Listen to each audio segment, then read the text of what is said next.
Hey guys, your friendly neighborhood Spider-Man here, or the Thomas117, call me what you will. So recently I found out some pretty good news, recently as in yesterday. Not really good, but it's interesting. In a video released for The Legend of Zelda Skyward Sword, it shows a place in the game called Lanayru Desert, which, as I said in my last week's video, I believe, about the Eldin Volcano, which ties into Eldin Province, well, I believe that this Lanayru Desert ties into Lanayru Province from Twilight Princess, which I think is pretty cool that they're making another connection to Twilight Princess, which was a previous game in the series. So I guess that's all I'll say on that, and it's Remembrance Day today. Well, yeah, because I'm recording this the day before I'm going to put it up. So, yeah, it's Remembrance Day today, which is, or Veterans Day if you're living in the U.S., and it's a day where we remember our soldiers. Here in Canada, they fought, the major wars they fought in were the two world wars, and also the Korean War. And in the First World War, Canada alone lost like 66,000 soldiers, so it's important to remember those soldiers that died fighting to uphold the freedom of our nation. Also, the U.S., they've made a lot of war contributions. They've been in, I'm not sure if they were in the Korean War, but they were in both the world wars, close to the end of both, but they still made huge contributions, way more troops than Canada, and they were also in the Vietnam War, which is a pretty big contribution as well. My grandfather was actually a member of the U.S. Army during the Vietnam War. So just remember, a day like Remembrance Day, don't just see it as another day, see it as a chance to take a moment of silence and remember the veterans who died and made sacrifices for our nation's freedom and rights and dignity, basically. So I feel kind of ridiculous segueing into now talking about the two LPers, but first up today is somebody that you've probably heard of, who is Nintendo Capri Sun. He's been around since, yeah, I have a paper here with info for both the LPers. He's been around since October 27th, 2007, and since then he's amassed around 150,000 subscribers. And in those years, he's also done 1,907 videos. Not all of which have been LPs, but he's done, I believe, over a dozen LPs. Yeah, over a dozen. Some of which include every 3D Zelda console game, so Ocarina of Time, Majora's Mask, Wind Waker, and Twilight Princess. And I believe he said in a previous video that he's planning on doing an LP for Skyward Sword after it comes out. He's also, he's one of the, I think, like, he's one of the, I think, like, there's maybe maybe 100 partnered LPers on YouTube, and he's partnered through the Game Station, which is kind of like, Machinima. But yeah, him as well as I believe Chugga Conroy, they're partnered through the Game Station. So in other words, they get money for their videos they make.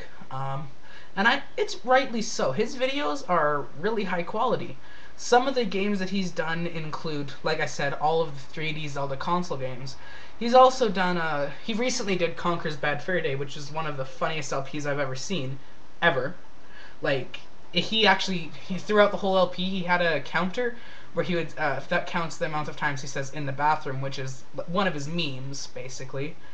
And he's also done both the well, not really, there's three, but he's done both of the N64 banjo-kazooie games, which is banjo-kazooie and banjo-tooie, and they were some of my favorite LPs that I've ever seen. So if you get the chance, if you haven't heard of him, go and check him out. 1 sec, need to take a drink of water. All good. So yeah, like I was saying, you should definitely check out Nintendo Capri Sun. He's also done an LP of Super Mario Sunshine, which was really fun to watch. So I guess that's all I'll say about Nintendo Capri Sun, because I'm going to try to keep this under, like, 6 minutes. And I have another, maybe two, that I want to talk about. The first one that I want to talk about is, oh yeah, ScreenTeamGaming. They've been around, like, for maybe a week and a half. But this is a second channel to a channel that's already been around that do weekly vlogs called Screen Team Show. And they also have another channel called Screen Team Plus, which is, well, it's like Screen Team and then a little plus sign. And that's where they put, like, up their bonus videos, like bloopers and stuff like that. So their channel for gaming, ScreenTeamGaming, has been around for maybe a week and a half now. and they've already amassed 7,648 subscribers when I looked up this stuff. And right now, what they're doing, the first game they're doing, is Call of Duty Modern Warfare 3. So far, it's been Chad that's been doing the campaign from what I've seen. I haven't seen their 2 more recent videos, but so far for the 5 videos that they have up, it's been Chad, not Angie. You won't know what I'm talking about unless you check out their channel, which I definitely think you should. I'll leave a link to their channel right here. Yep, and I guess I'll talk about one more thing, which is Twilight Princess. More specifically, the theme of darkness and morbidity in the game itself. So one thing, like, when you look at it, the main character, who you can name whatever you want, I always go with Link, which is classic, he's just a simple farm boy. He just herds goats, or whatever the heck those animals are, I don't know. But yeah, he herds goats, and eventually his best friend Ilya gets kidnapped by I'm not sure if it's moblins or boblins, but they come to the village and they kidnap her. So he goes looking for her, and he gets dragged into this thing called the Twilight through a wall type thing. I'm not sure what it's actually called, but he gets pulled through this wall where he gets turned into a wolf. And while he becomes a wolf, and after he becomes a wolf, he meets this thing, I'm not really sure what it is at that point in the game, named Minda. And she, at the beginning, she says she's going to help you, but at the beginning of the game, you can't really trust her, because she's a very iffy character at the beginning of the game. She seems to not really be loyal to you, but rather she just wants to save where she's from, which is the Twilight Realm. And but throughout the game, about halfway through the game, you really start to trust her because she actually sacrifices herself to save you. That's one of the biggest things that made me believe, wow, she's actually a really good person. And then later you learn that she was actually supposed to be she was the princess of the Twilight, and then Zant, I want to say main antagonist, because he was the one they really built up for the story, he took her throne, and he banished her from the Twilight, and turned her into this little imp thing. Another thing is, this game, like with games like Majora's Mask or Ocarina of Time, you can save people from death. In this game, people die and you can't do anything about it. It's basically just these war casualties, because it's from the Twilight trying to take over the Hyrule. And it's just, like in other games, you can save them from dying, but in this, you just basically have to sit back and let them die. Like with, I can't think of any examples of where you sit back and watch someone die, but there's a lot of people that you can't stop from dying because you've heard of it. Also, there's very little, I'm going to use a word here that I'm not sure if it's in the right context, but there's little whimsy to balance out the darkness. There's not a lot of jokes, there's not a lot of humor, it's mainly just a quest to stop this oppressive evil force from taking over the land of Hyrule. They add almost nothing funny or anything fun for that fact. It's a fun game, but they don't add anything in the game that you think would be fun for those people at that time. And the game style, when you look at how realistic it is way more like, you look at Wind Waker, it was, sorry, I'm using my hands down here out of the camera to do like things, maybe I should bring my hands up here, yeah, no. So, basically, Wind Waker had a very cartoony style, anime-like almost. But with this, it's so realistic. And we think about it, it was for the GameCube. That's good graphics.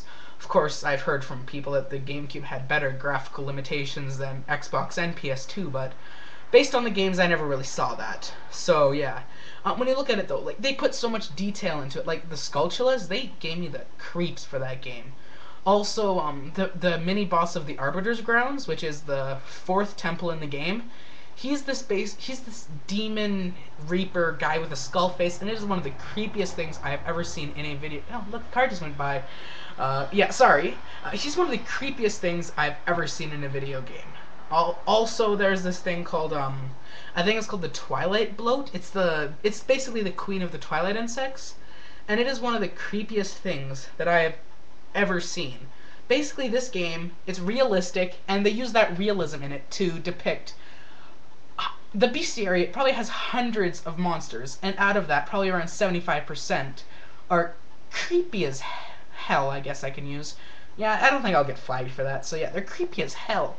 Like I said, that mini-boss, it is one of the scariest things I've ever seen. And also the big pose. They're like childish things. They carry lanterns, and they have scythes. And when you have to kill them as a dog form, you rip out their souls. You don't just kill them and bottle their souls, you literally rip their souls out of their chests. It's no mercy. It's very creepy, like I said. And I guess that's all I have to say this week. Oh, wow, it's 10 minutes, so a little bit longer than what my limit was, but I also had more topics than I thought I would. So yeah, I guess that's the end of this. So if you like this video, like it, leave comments in the descriptions telling me what you want me to talk about next week. Maybe leave questions for me to answer. And also, you should definitely check out those channels that I mentioned if you haven't heard of them. Subscribe to me if you like what I see so that you can get updates on what I'm doing. I'm going to be starting, like I said, within the next year, hopefully, I'll be starting LPing. But right now, I'm just going to be doing these weekly vlogs. So if you want to say in what I do, leave comments in the description. Thanks for now, and bye.